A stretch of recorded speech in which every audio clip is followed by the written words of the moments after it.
అంటే 175కి 175 వస్తాయని ఎందుకని ఆయన రాంగ్ అంచనా వేశారంటారు? ఇప్పుడు పీకే గాని, లేకపోతే ఐపాక్ గాని ఇట్లాంటి వాళ్ళందరూ కూడా ఆయనకి ఎప్పటికప్పుడు సర్వేలు చేసి పెట్టడం, ప్రజల నాడిని తెలియపరచడానికి టీమ్ ఉంది. అయినా సరే ఎందుకని ఫెయిల్ అయ్యారంటారు? ప్రజల నాడిని పసిగట్టడంలో. ఈ లబ్ధి చేకూర్చిన ఎవరో ఒకరు తాగేవారు ఉంటారు మద్యం. అవి ఆంధ్రప్రదేశ్లోనే ఎక్కువ రేట్ ఎక్కడా కూడా లేదు. ఏ రాష్ట్రంలోనూ అంత రేట్ లేదు. వచ్చిన ఈ లబ్ధి ఏదైతే చేకూరిందో ఆ లబ్ధి కాస్త కూస్త ఈ మద్యంలో మళ్ళీ అక్కడే పోయా, ప్రభుత్వానికే పోయా.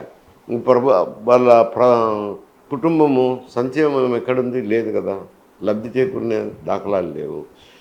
అందువల్ల సంక్షేమ కార్యక్రమం వల్ల లాభం ఏం జరగలేదు. వాళ్ళకు జరగకపోయినా ఇవన్నీ ప్రజల్లో నాటుకుపోయినాయి. ఒక మార్కు చూద్దాము ఇన్ను అని చెప్పి వేశారు. అప్పుడైతే ప్రజలు 151 సీట్లు ఇచ్చారు. ఇచ్చిన తర్వాత ఈ పరిపాలన ఇట్లా అస్తవ్యస్తం అయిపోవడము, వాళ్ళకు జీవన విధానంలో they are unable to meet both ends. అది వాళ్ళకు కడుపు కొట్టినట్టు అవుతుంది కదా. సామాన్య జనానికి ఏం మేలు లేదు కదా. మేలు లేదు కాబట్టి విరక్తి చెందినారు. ఇందుకే విరక్తి చెందినానే ఆ మాదిరి ఫలితం వచ్చింది. అంటే ఇంకొక కారణం అంటే మీరు విరక్తి చెందిన వల్లనే ఆ మాదిరి రిజల్ట్ వచ్చింది. ఇవి అంచనాలు వేసేటప్పుడు పీకే అంటే చెప్పారనుకోండి ఘోరంగా ఓడిపోతుంది అని. అంటే ప్రిస్క్రిప్షన్ ఇచ్చింది ఆయనే కదండి, నవరత్నాలు అనేది. మళ్ళీ అది పనిచేయదని ఆయనే ఇచ్చినారు. ఆయన వాళ్ళు ఏముంది అనాలిసిస్ చేసేవాళ్ళు. మిమ్మల్ని అడుగుతారు ఏం స్కీమ్ ఇస్తే బాగుంటుందండి, 10 మందికి ఉపయోగపడేది అని అంటారు. ఇది ఫలాంది ఇస్తే బాగుంటుంది అని అంటారు. అని అంటే వాళ్ళు మీకు ప్యాక్ చేసి ఇచ్చినారు.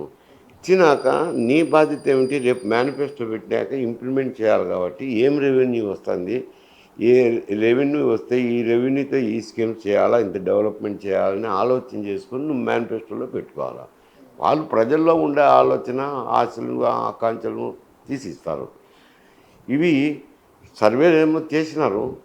చేసినాక వాళ్ళు ఎట్లా చెప్తారు? వాళ్ళ తరఫున సర్వే చేస్తున్నారు ఐపాక్.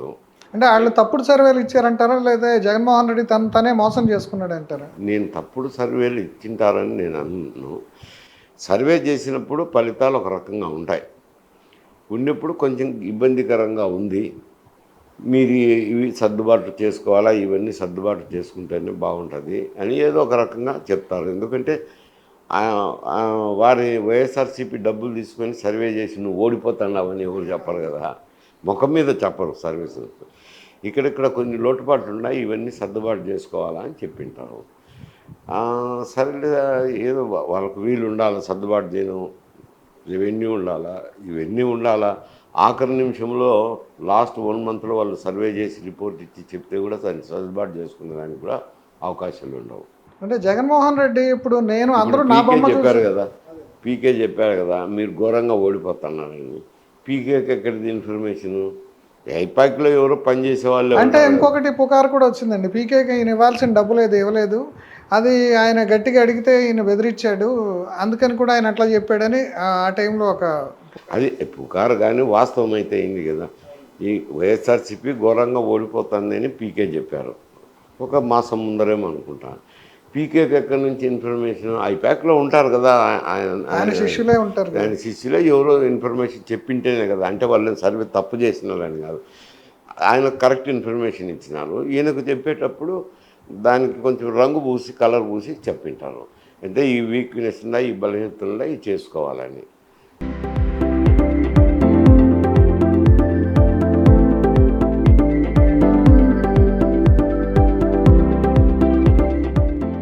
ఇప్పుడు జగన్మోహన్ రెడ్డి అందరూ నా బొమ్మ చూసే గెలిచారు, ఎమ్మెల్యేలది ఏమి లేదు అని చెప్పేసి ఒక స్టేజ్లో చెప్పారు. తర్వాత ఏమో అక్కడ ఉండే నెగిటివిటీకి మళ్ళీ క్యాండిడేట్స్ని మార్చారు.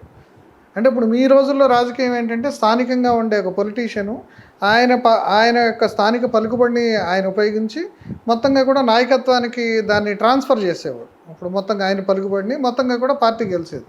అంటే ఇప్పుడు అట్లా కాకుండా వీళ్ళందరూ కూడా నా బొమ్మ మీదే గెలిచారు, వీళ్ళందరికీ ఏమి అంటే రాజకీయాల్లో ప్రాతినిధ్యం కల్పించకపోవటము, అంటే ఒక రకంగా డిపాలిటిసైజేషన్. అంటే ఎవరికి వాళ్ళ కెరీర్ ఉంటుంది కదా రాజకీయ నాయకుడికి, వాళ్ళ కెరీర్లన్నీ పోవటం వల్ల కూడా కొంత వాళ్ళందరూ కూడా నిరుత్సాహపడటం, అంటే కొత్త ట్రెండ్ ఈయన వచ్చాక వచ్చింది అంటారా?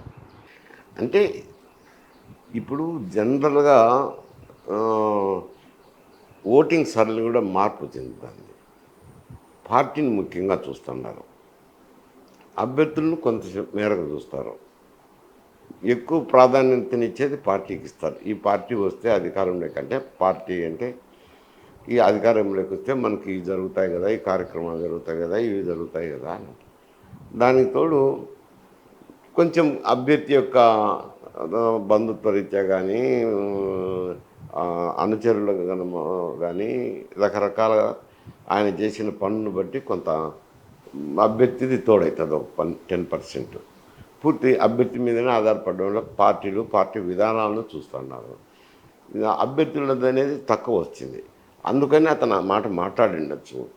ఎందులోనూ ఈ రీజనల్ పార్టీస్ వ్యవస్థ వచ్చిన తర్వాత రీజనల్ పార్టీ ప్రభుత్వంలోకి వస్తే అసెంబ్లీ లేదు, పరిపాలన లేదు, అన్నీ ముఖ్యమంత్రి కార్యాలయంలోనే కేంద్రీకృతమవుతున్నాయి. అప్పుడు పూర్వకాలంలో ముఖ్యమంత్రుల దగ్గర ఏదో 2 పిఏలు, ఒక పిఎస్ ఉండేవాడు, ఒక ప్రిన్సిపల్ సెక్రటరీ ఉండేవాడు కోఆర్డినేట్ చేసేదానికి. మిగతాదంతా మంత్రులు స్వతంత్రంగా వ్యవహరించేవాళ్ళు. అదే మీ రోజుల్లో మీరు హోంమంత్రిగా పనిచేశారంటే సర్వ అధికారాలు మీ దగ్గర ఉండే యాజ్ ఏ ఫుల్ ఫ్లెడ్జ్డ్గా. ఇప్పుడేమో ఇప్పుడు హోంమంత్రి అంటే ఎట్లా అవుతుందంటే ప్రోటోకాల్లో కూడా ఇప్పుడు మొన్న చంద్రబాబు తర్వాత ఉప ముఖ్యమంత్రి ఈయనున్నాడు, కానీ ఆమె ఎక్కడో చివరన ఉంది, అంటే పేరుకి హోంమంత్రి. ఈ ట్రెండ్ ఎట్లా?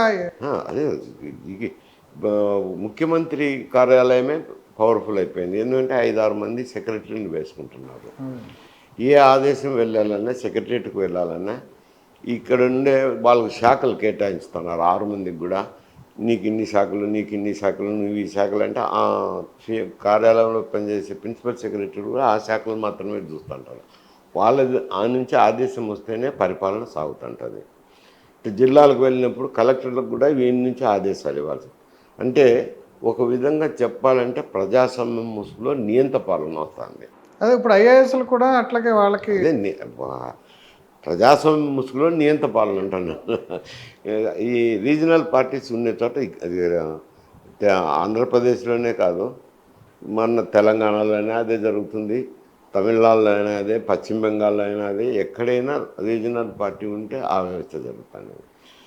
గతంలో గుజరాత్లో కూడా అదే విధానాన్ని మోడీ గారు అమలు చేశారు.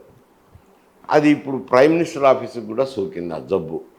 ఏదైనా కానీ ఇంతకుముందు క్యాబినెట్ మంత్రులు స్వతంత్రంగా నిర్ణయాలు తీసుకునేవాళ్ళు.